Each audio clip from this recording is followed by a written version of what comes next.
I am curious because Murrell did say that, you're the only one that had the approach of revenge, right? Not just I can bring you championships and blah, blah, blah, but you really seem to nail on the head what he was looking for. What brought you to that process? What made you think, okay, this is how I should approach that Murrell? Well, first of all, don't piss off Dan Murrell, because I'm starting to learn about that other side. I'm having conversations with Dan Murrell, and I feel like we're two sailors out on leave, and we just got in a bar fight in a bar in Baghdad. Like that's a tough hombre, man. That's a tough dude. That's a winner. He just and he's zen through it all. He's just a zen individual. If you watch his show, All My Movies, that guy talks movies more natural than anybody I've ever seen in my life. I think he's one of the best film critics on the planet right now. And critic is it, and I don't even like using the word critic. I'd like to say film savant, because Dan's show, what separates his show from a lot of people's shows is it's just a conversation, right? Soda. It's like hanging out with your buddy talking movies. That's the thing. And I know you guys get it. The Canadians get it because you guys are very, pub kind of hangout kind of guys, This guy, and so to me, his approach to his work outside of the Schmodown and his approach to the game, he's tough as nails, but there's a certain zen there. And it's an honor as a manager to have a chance to roll them and win with them. And so that said, to get back to your original question, the man had vengeance on the brain. You just don't not show up for Dan Murrell's matches. You don't just kick Dan Murrell out of a faction. Yeah, no kidding. And truth be told, he whispered in Smets's ear, have Kaiser give me a call. I haven't signed with anybody yet. And, at some point I was going to call the guy, and I had conversations with other people about that. But, I'd say Smets kind of flew the Smets signal out there, like, get on the phone with this guy and let's see what time it is. And so, Bateman was kind of touch and go for a minute. There were other people making him offers. Once I felt like I had him, you guys know he was more of an advocate. He wanted a strong partner. And what better people to put together than the two people who want to kick, Finstock and Roca's tail in. So we'll take it easy on the Barbarian. He's sensitive.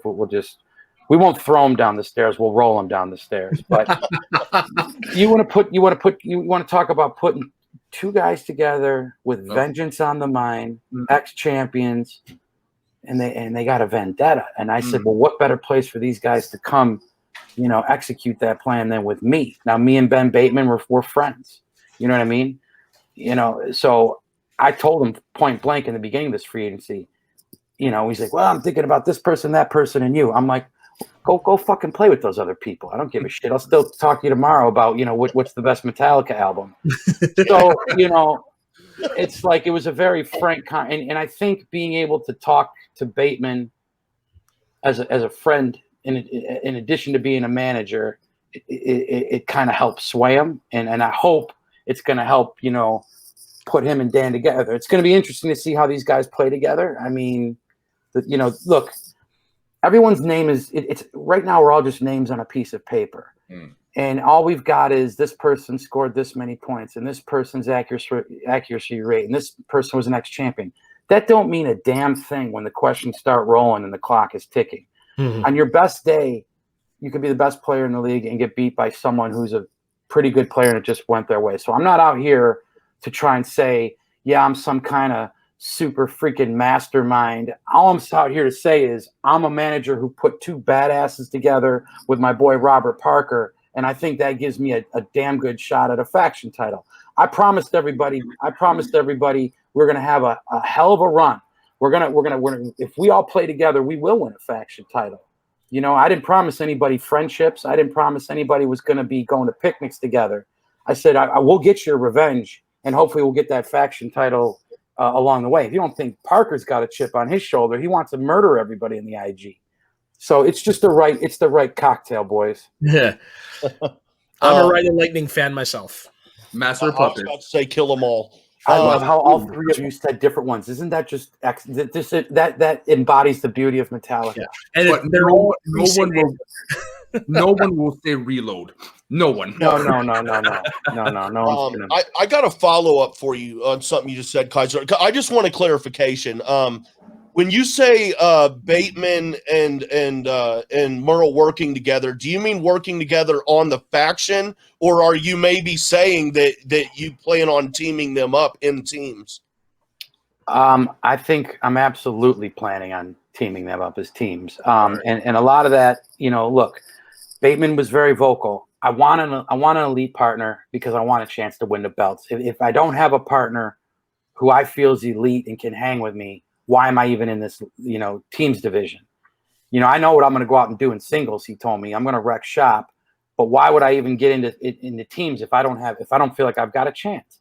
And so, I was trying to put because truth be told, I felt as though I had Bateman.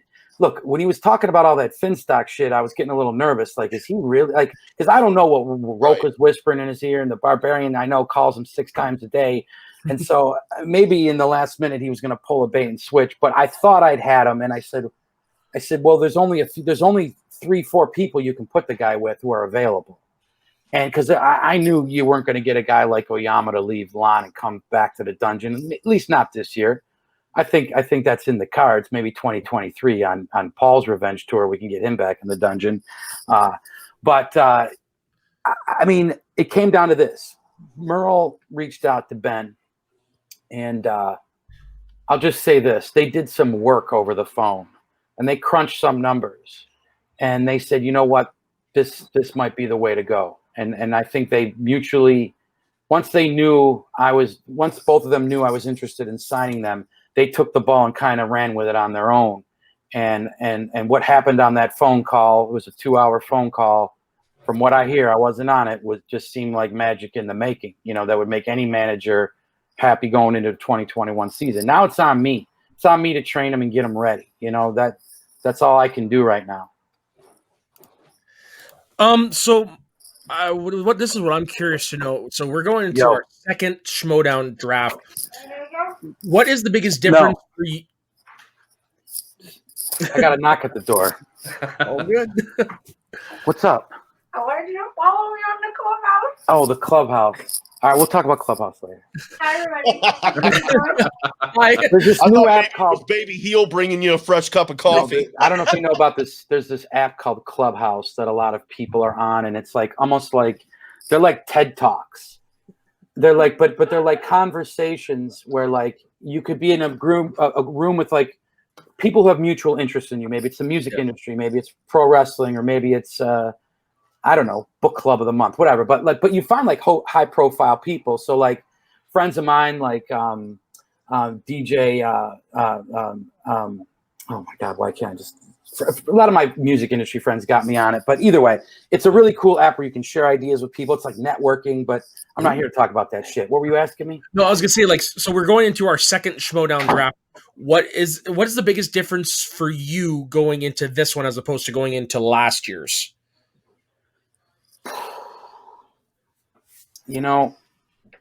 Mainly it's the change in points is what is defining this draft. Mm-hmm. You have to look at the way things are being scored now a lot differently as far as championship matches go, title defenses, those negative points for TKOs. So, last year while I went into the draft thinking I'm going to get the best players I can get who I think are the best fit for the dungeon, who quite frankly I want to hang out with, like the outsiders. You know what I'm saying? Mm. And I did that. You know what I mean? And I still think there were successes to come out of last season despite my record. This season you got to look at it a little more methodical. And this season you got a guy like Ben Bateman on your team who knows this league, who knows the field of players, who definitely has some opinions. You got Kevin Smets working overtime in the front office, figuring out what he thinks. So I'm going to have a lot more advisement going into this draft, certainly. And I'll be kind of scoring things differently in my brain, Yeah. How much is Smets chomping at the bit to want to get back?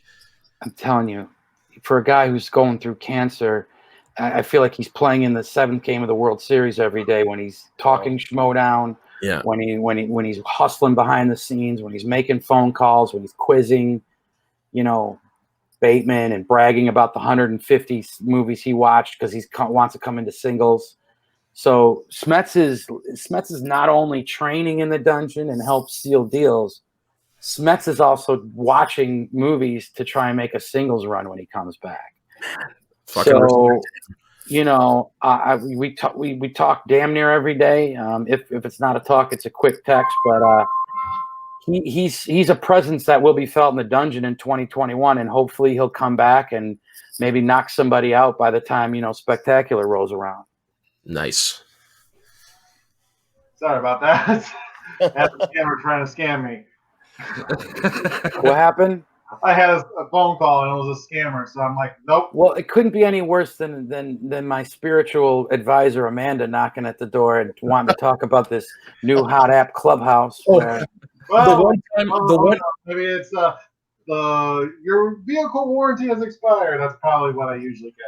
But anyway, nice to say the one time that's ever happened to me, I was sitting down interviewing Laura Kelly, and my dad has my key to my apartment, and he was worried that I didn't answer the phone. So if you actually watch the episode, you could see me turn to the camera and go, "Get the fuck!" Way to impress the lovely Laura Kelly, man. Yeah. I've never made that faux pas.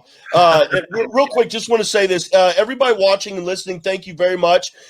Do us a favor and support us by hitting subscribe. Help us get our subscriptions up on a YouTube channel here. And also you can find us on Anchor, other podcasting platforms. But Double D. Are you boys a new show? Is this a new This show? is the 6th episode. Okay. So yeah, this is a new show. And technically, I just produce it, and I pop here and there, and so does a guest for this week. But this is Jay. Yeah, I was kind of wondering where the Canadian crossover happened here, because I know you got the Schmoes to the North, which is one of my favorite shows. Oh, and then you posseed up with these boys for like a hybrid spin-off. Is that what time it is now? You guys are so big you're doing spin-offs? Something like that. We exploded, man, and you're a big part of the explosion of Schmoes in the North, but we exploded. I offered my services to Jay Wade to produce, and next thing you know, we got a show, man. Yeah. So Yeah. Well, no, you boys always keep it real. You always keep it fun, and you bring the insight. And I think anytime you do that, you know, it's a great recipe for a show. So that's why I was like rolling with you boys, man. Oh, thank you, man. Especially on this fine Saturday morning when I'm going into 2020 with Dangerous Dan Murrell. Oh, fuck. Ben the Boss Bateman, and my homie, my brother, the Spider, Robert Parker. Yeah, I'm telling you, boy, Parker's full of some piss and vinegar. I don't know if you watched him yesterday on the mic. That boy looked like he was opening up for Eminem at a concert or something. He was spitting all kinds of fire. Yeah, and I'm curious to see how you round out the rest of your team, because as of right now, you guys are the team to watch. I think there's a few teams to watch. I think you'd be crazy to not say Sam Levine's team is a team to watch. I think you're giving essentially Shannon's damn near got her squad back. I mean, if the fans wanted a war, they're going to get one. I mean, I think Roxy's in a good place to pick up. I think Roxy's, if her draft pick is right, she's going to be as lethal as anybody. I mean, don't look, as a guy who's got to go up against, I love that I can announce this now, like actually say this on the air. As a man who gets to go up against Jeff Snyder and bounce his head around the ring for a little while, there's nobody else. I got a lot of respect for Jeff Snyder, but boy, when you got respect for someone, that's the first person you want to knock out. Right. And so I can't wait. I know Murrell is hyped to knock this guy's block off. I think that match is going to get personal. That match is going to get real personal. You know, me and Roxy never mince words. So, a matter of fact, I'm going on her show later. You know, talk about Hello Darkness, my old friend. I'm sure we'll be talking some shit later. Is this a swear show? I never know which is good show. Okay. Help yourself. Yeah, all right. We're in Canada. Like, you can show nudity on television. So, I guess I could say shit. We're split 50-50.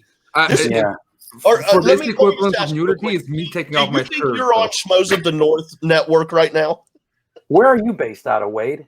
I'm in Ohio. What part? In the States here. Dan's in Illinois. And then, these two cats up here, I've known them for about a year now, doing through Schmoedown and stuff. Wait, what part of Ohio? Just outside of Dayton. Okay. About 45 minutes outside of Dayton, so near the Indiana border as well. They gave me the key to Cincinnati. Are you being serious? The key to the city, yeah. Dude, that's awesome. I'm a huge I Reds ran fan. into a building. I rescued 6 firemen that couldn't get out of the damn thing. I just happened to be driving by. I was mowing lawns at the time. I had a ladder on the back of my truck. I ran up. I put 5 firemen on my shoulder, carry them out. They gave me the city, the key to Cincinnati. While eating a sandwich, right? Oh, well, I had to put that down, French. Oh, okay. Dude, damn it, you totally had me. I reached over, I grabbed my Cincinnati Reds hat. I was about to show it off. Like, yeah, dude, I love Cincinnati I Reds. can But then just I'm like, picture now Kaiser just standing there with like 5 people just clinging on him, and he's just sitting there like this, like that famous Andre the Giant picture. Hey, if anything, Soda, we got the through line for Backdraft 2. I think we could go to work on the script. Yes.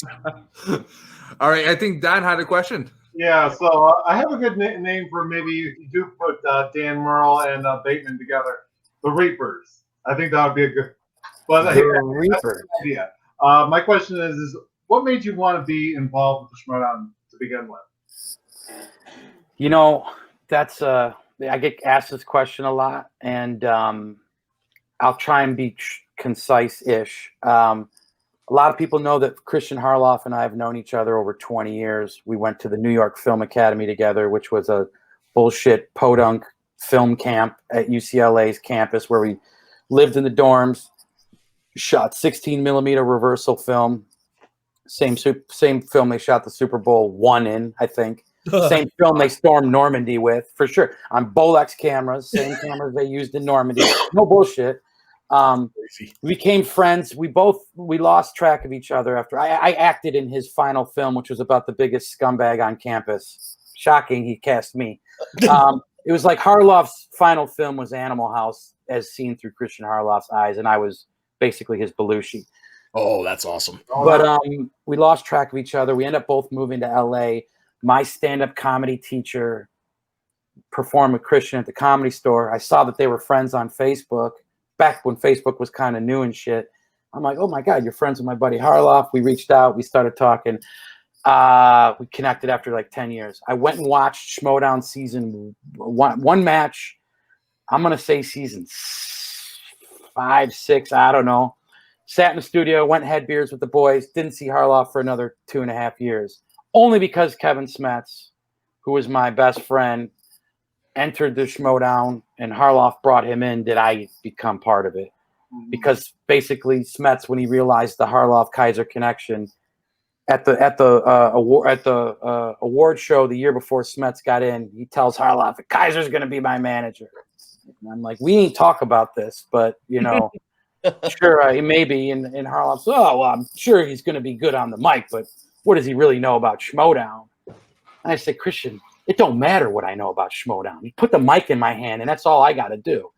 Well, little did I know that I'd fall in love with this thing like a sport that it is, and I fall in love with the community and fall in love with the entertainment aspect of it, and now I'm dug in like an Alabama tick, as Jesse the Body Ventura would say.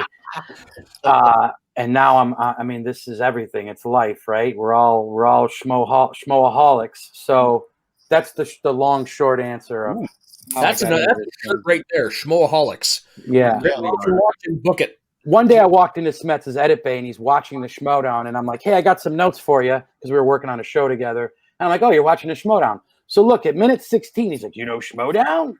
I'm like, well, my buddy Harloff runs it. You know Christian Harloff?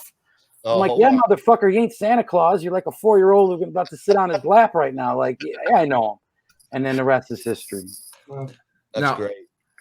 I'm curious. I want to talk about something that happened recently, which I completely adore, and I hope we keep seeing it. What was the backstory of the whole Seinfeld you and Hannah promos? How did that come about? That's awesome, man. You like the Hannah promo? Yeah, those are fun, huh? Great. Yeah. Here's the thing. I don't trust Brandon Hannah, but he makes me laugh. You know, I like Brandon Hannah's style. At the same time, I hate Brandon Hannah's style. And so, you know, I knew, you know, Hannah's kind of a mercenary. He works for whoever pays the highest price. And you know, look, him and Smets patched up their friendship. They had kind of a falling out. And once, you know, Hannah kind of came back into Smetz's life, I realized that we all were having sort of a very Seinfeld kind of lifestyle we were living, you know, in the off season. You know, we'd see Hannah here and there, we'd see Smetz here and there, and little by little we realized, well, maybe we should start airing some of this stuff. You know, some of these conversations we're having behind the scenes and some of these things we're talking about.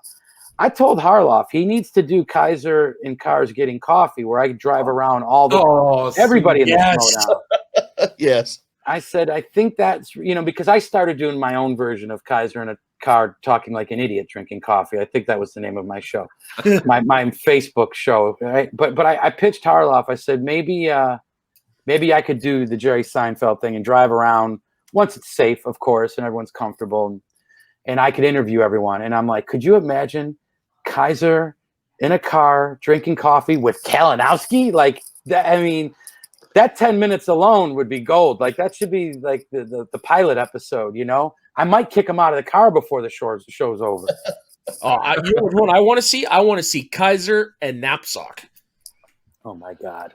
That would be hold on, that guys. would be like I got a like call. Don Rickles and Mel Somebody's Brooks having calling in. lunch. Right? That's the genius of it. Well, I actually think Hannah's calling in, right? You said? Yeah. Hannah, Brandon Hannah, Baby Heel Hannah, everybody calling. Hey, Brandon, how you doing, buddy? Oh, dude, not again. Dude, come on, man. I know, I mean, you're all right, but you're not the best. Wow. Okay, come on, dude. Okay, if we can talk like adults, then that would be great. You know, if Hey, listen, not for nothing. If I wanted to hear crying, I'd go over to that flop house that Bobby Gucci's running over on 3rd Street. Oh my God. That wayward home for boys that he's running over there. Like an alcoholic priest in 1920 who's trying to run the orphanage. There's an image. I mean, look, I'll be honest with you.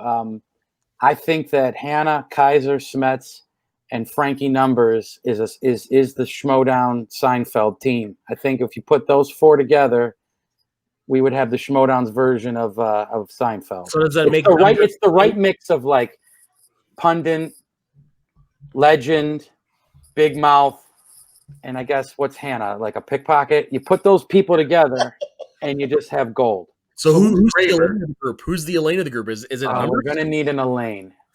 You got to get Roxy, I guess, and probably the Elaine. Yeah, the fearsome five right there. And who's Kramer in your opinion? Hannah all day. Yeah, okay. I'm George. Smetz is Jerry. You know, Finstock is Newman. Finstock is absolutely Newman. God. He just shows up at the door. You know. Christian, a special spin-off series, Schmodown Seinfeld crossover here. It could be something.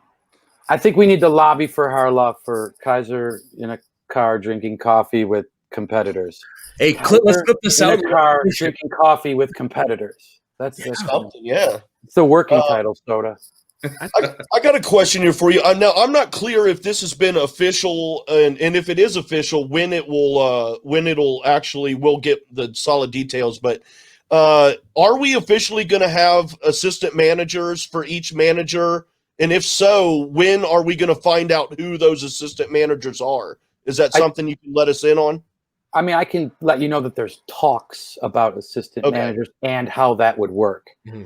I've heard 3 different scenarios, and I think that Christian and the boys are trying to figure out what avenue they want to go down.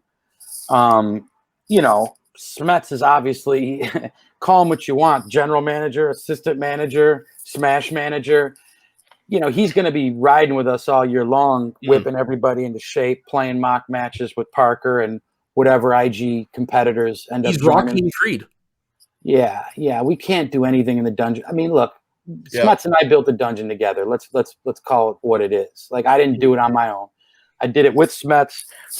We dreamt it all up together and we lived it. You know, Smetz and I talk about it all. I said, if the comet came tomorrow and plowed into Earth and sent us, you know, back into the cosmos in stellar waste, we would have lived out our dream of essentially being the Legion of Doom, winning a championship belt, getting on the mic, you know, chomping it up and living our best life. So as far as I'm concerned, you know, we've done something pretty damn great, and I think that continues this year with Smets in a front office capacity.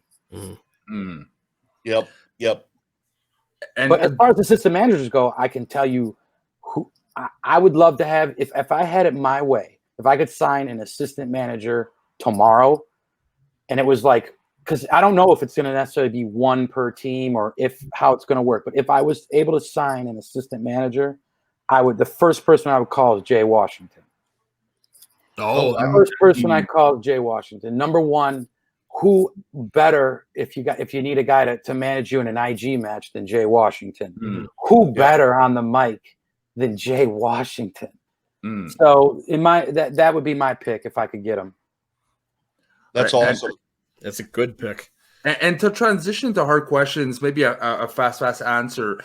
We know your baseball. What is, in your opinion, the best minor league team to ever existed to support the MLB? The Rochester Red Wings. You know I'm going to go with the hometown boys. All right. The Rochester Red Wings. We've got the best ballpark in the minor leagues. It's like a mini Camden Yards. The sun sets, shines off of the Kodak building, just like the sun shines on the rock salt building or whatever they're making over there in right field in Baltimore. So yeah, Rochester Red Wings, man. 100%. All right.